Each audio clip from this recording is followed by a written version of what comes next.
Torah chez vous, une émission du grand rabbin Jacques Waknin.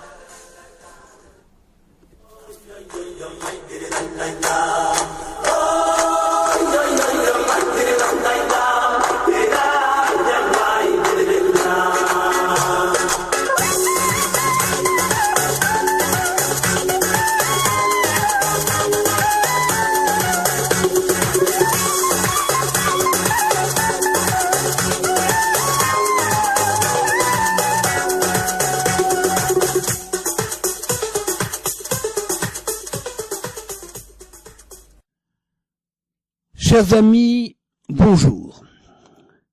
Aucune action humaine n'est anodine et isolée. Toute action génère des conséquences pour la personne elle-même et pour la société. Lorsque Yaakov se substitue à son frère Esav pour obtenir la bénédiction paternelle, cette action déclenche immédiatement la réaction de Esav. Une réaction violente avec intention de donner la mort à Yaakov. Devinant les intentions meurtrières de Esav, Rivka conseille à Yaakov de se faire oublier en attendant l'apaisement de la colère de son frère, en se rendant à Haran chez son frère Laban. De son côté, ayant appris qu'Esav est allé prendre femme parmi les filles de Canaan, Yitzhak appelle son fils Yaakov pour le bénir et lui ordonner de se rendre à Padan Aram dans la maison de Bethuel pour prendre femme au sein de sa famille. Yaakov écoute son père et sa mère et se rend à Padan Aram. La paracha Vayetse débute au moment où Yaakov exécute les conseils de ses parents. Il quitte Beer-Sheva et son départ ne passe pas inaperçu parce que la présence du troisième patriarche au sein de la cité rayonne de majesté et de lumière. L'ayant appris, Esav dépêche son fils Eliphaz pour éliminer son frère.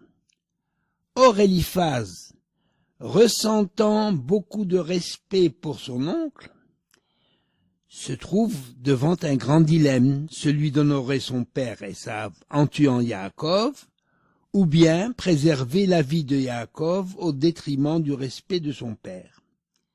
Finalement, Eliphaz trouve la solution pour se tirer d'affaire. Il dépouille complètement son oncle de tout ce qu'il a sur lui, car un homme complètement démuni est considéré comme inexistant. Sans mentir, Eliphaz est donc en mesure d'annoncer à son père « mission accomplie ». Yaakov va poursuivre son chemin vers Haran et se retrouve à un endroit dont le texte ne donne pas le nom. Le Midrash nous révèle qu'il s'agit d'un lieu exceptionnel, qui n'est autre que le mont Moria. Yaakov décide donc d'y passer la nuit parce que le soleil s'était couché subitement. Yaakov prend 12 pierres de l'autel sur lequel son père a failli être immolé et il les a placées sous sa tête. Pendant son sommeil, il fait un rêve. Une échelle se dresse, les pieds vers le sol et le sommet vers le ciel. Des anges y montent et y descendent, et juste au-dessus de l'échelle se tient l'Éternel qui lui disait « Je suis Hachem, le Dieu d'Abraham et le Dieu d'Yitzhak. La terre sur laquelle tu es couché, je la donne à toi et à ta descendance. Je serai avec toi et je te bénirai, je te protégerai partout et je te ramènerai dans ce pays. » Ce rêve troubla beaucoup l'esprit de Yaakov, qui s'exclama avec crainte et respect « Certes, cet endroit est un lieu saint, il ne peut être que la porte du ciel. » Au réveil, Yaakov était donc perplexe. Fallait-il croire à ce rêve et le considérer comme une manifestation prophétique, ou bien s'agit-il d'une vision nocturne au sujet de laquelle nos sages affirment qu'en tout rêve, il y a une part de mensonge? Ce dont il est certain est qu'il se trouve en un lieu particulièrement propice à la prière. Alors Yaakov se met à prier, en disant: si Elohim est avec moi, s'il me garde dans la voie où je marche, etc., et que je retourne en paix à la maison de mon père, Hachem sera pour moi Elohim. Le lecteur non averti peut être choqué par un tel récit. Comment est-ce possible qu'un Yaakov puisse avoir des doutes et prononcer des paroles qui laissent entendre que sa foi est subordonnée à certaines conditions? Nous nous trouvons face au grand problème de la Emouna et de Bitachon, que l'on traduit par la foi, la croyance, la confiance. Bien que ces sens se rejoignent, ils expriment des nuances très différentes. La Emouna, c'est-à-dire la foi, c'est avoir la certitude que le Créateur peut tout, partout et à tout moment. Dieu est le Tout-Puissant, qui peut agir selon sa volonté et réaliser les projets les plus grandioses. Rien ne lui résiste, car sa force et sa puissance sont sans limite. Le bitachon, c'est l'assurance que Dieu va réaliser bien des choses en notre faveur. L'homme ayant du bitachon s'en remet entièrement à Dieu. Il compte sur Dieu pour pourvoir à ses besoins, pour le protéger, pour le guider, le faire progresser dans la vie. L'homme ayant du bitachon ne compte sur personne d'autre que sur l'Éternel, et surtout pas sur ses propres aptitudes, ses capacités ou sa fortune pour réussir dans la vie. L'homme du bitachon a la ferme conviction que tout procède de Dieu, le bien comme ce qui paraît être le mal. Tout est toujours bon malgré les apparences. Même dans l'épreuve, l'homme du bitachon ne doute pas.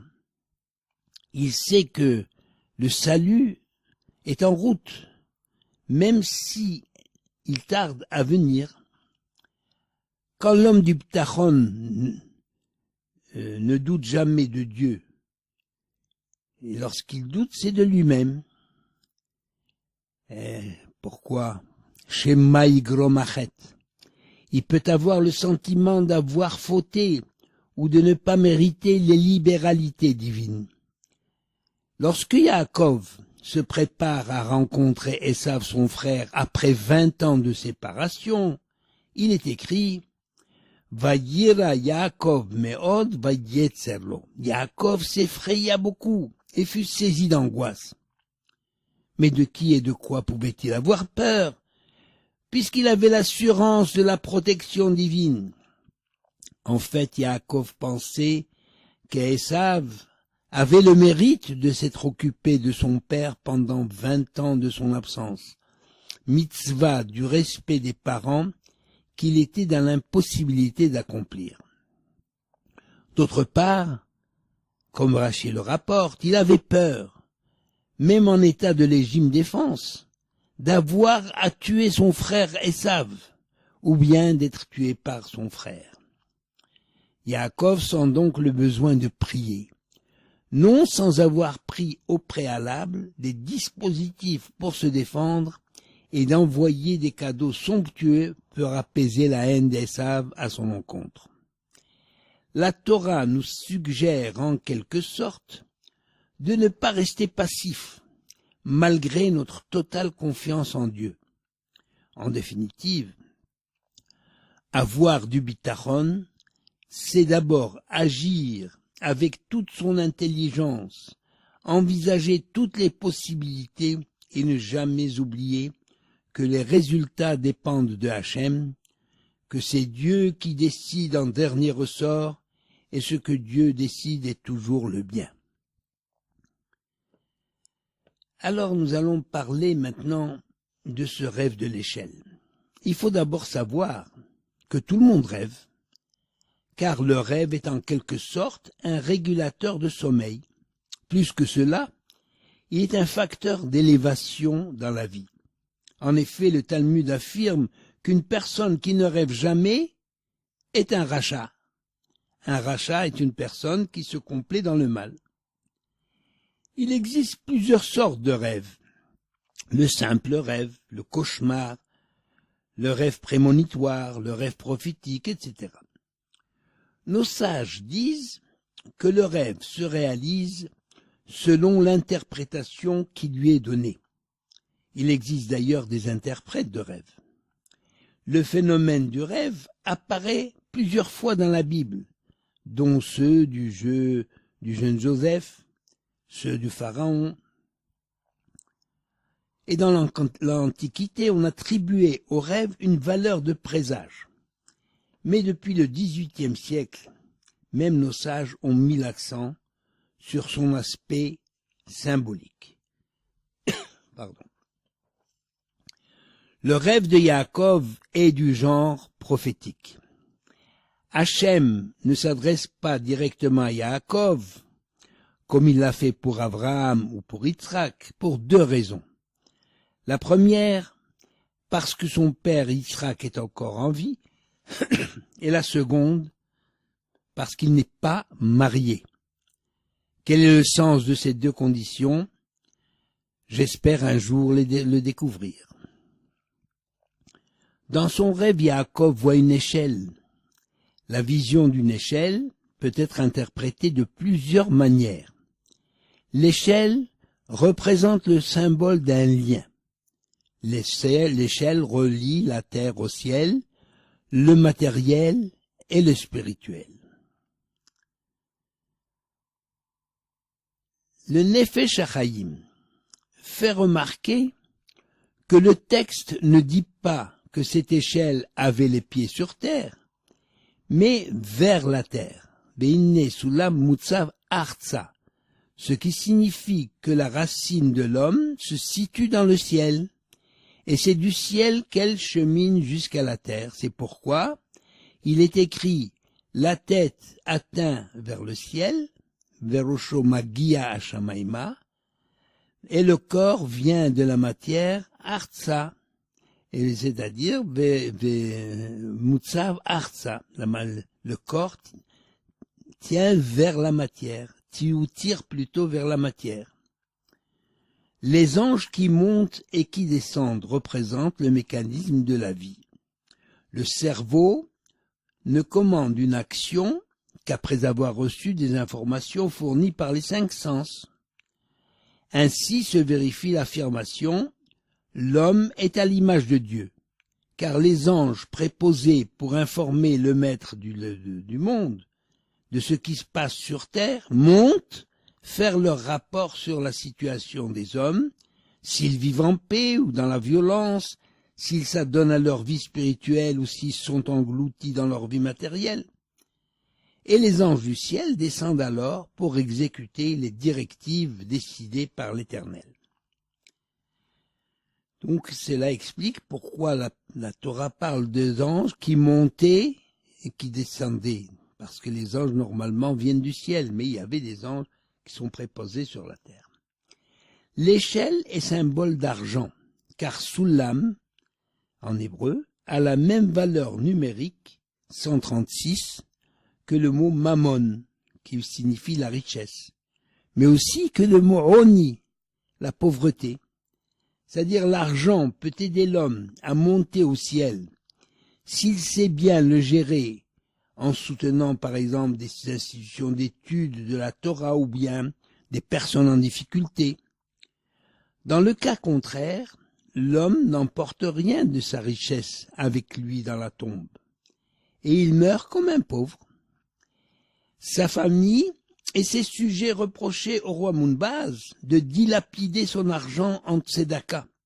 Et il leur répondait j'ai choisi le meilleur investissement, celui que je retrouverai dans le Gan Eden pour l'éternité. Le dernier échelon, le haut de l'échelle, peut également représenter le symbole de la réussite matérielle. Malheureusement, l'échelle peut se retourner et le dernier échelon se retrouver par terre.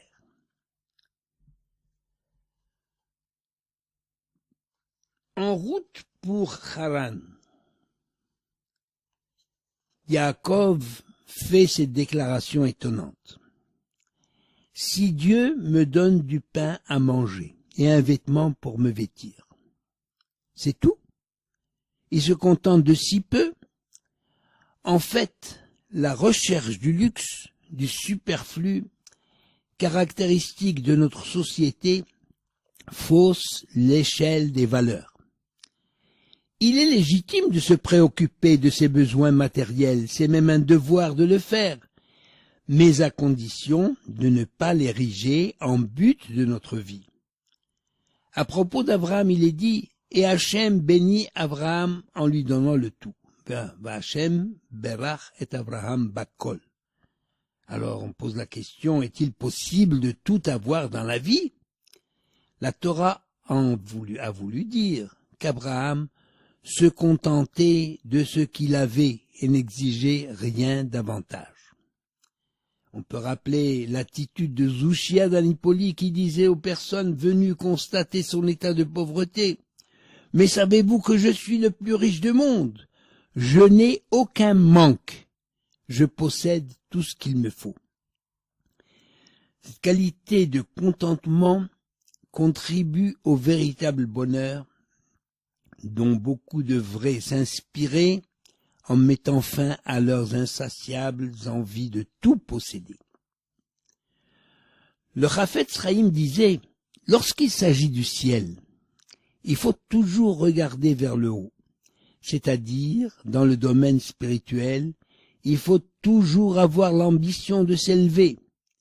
Mais lorsqu'il s'agit de la terre, c'est-à-dire des choses matérielles, on portera son regard vers le bas. En d'autres termes, dans le domaine spirituel et religieux, ou même intellectuel, il faut prendre exemple sur ceux qui sont meilleurs et plus religieux, plus intègres, plus savants que nous. Par contre, dans le domaine matériel, il faut se comparer à ceux qui ont un niveau inférieur en nôtre, de manière à être content de notre lot. Quand on limite ses ambitions matérielles, on favorise son élévation spirituelle. L'échelle est faite d'échelons. Ce symbole n'a pas échappé à nos sages, qui préconisent pour toute démarche intellectuelle, spirituelle ou morale, de ne jamais brûler les étapes, de monter un à un chaque échelon afin de s'assurer de la solidité de l'acquis.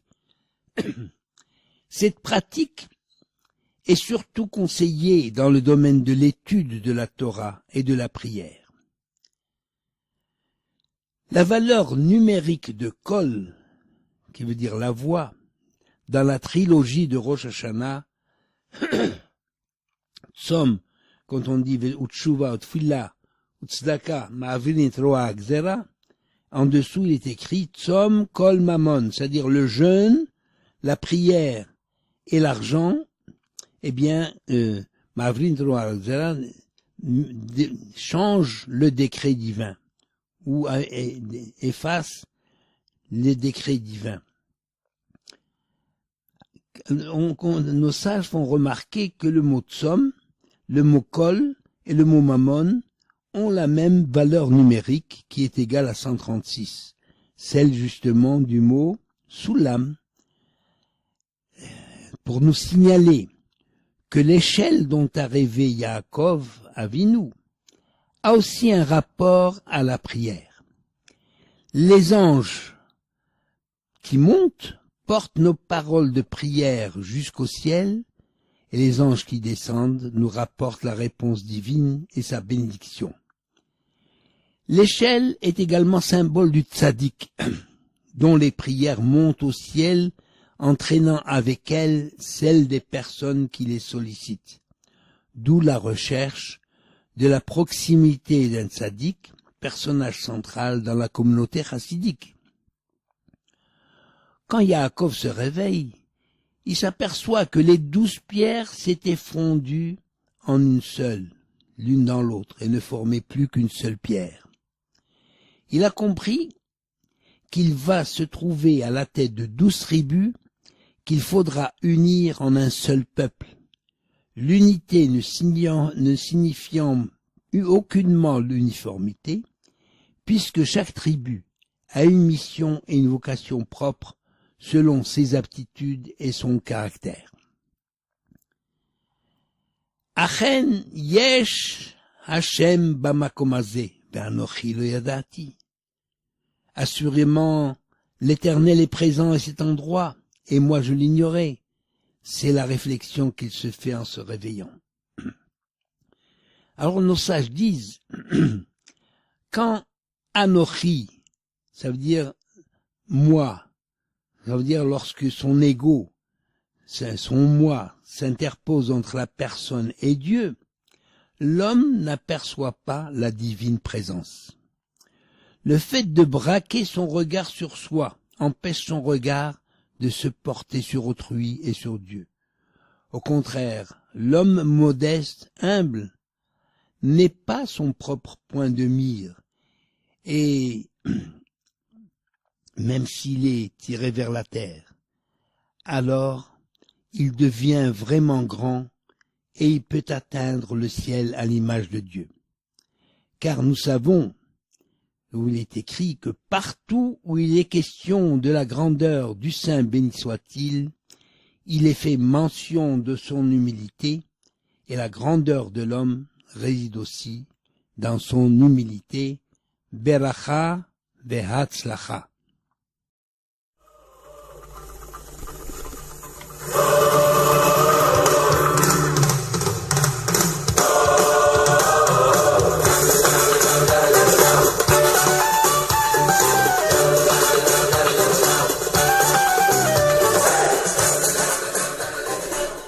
Vous venez d'entendre une émission du grand rabbin Jacques Waknin.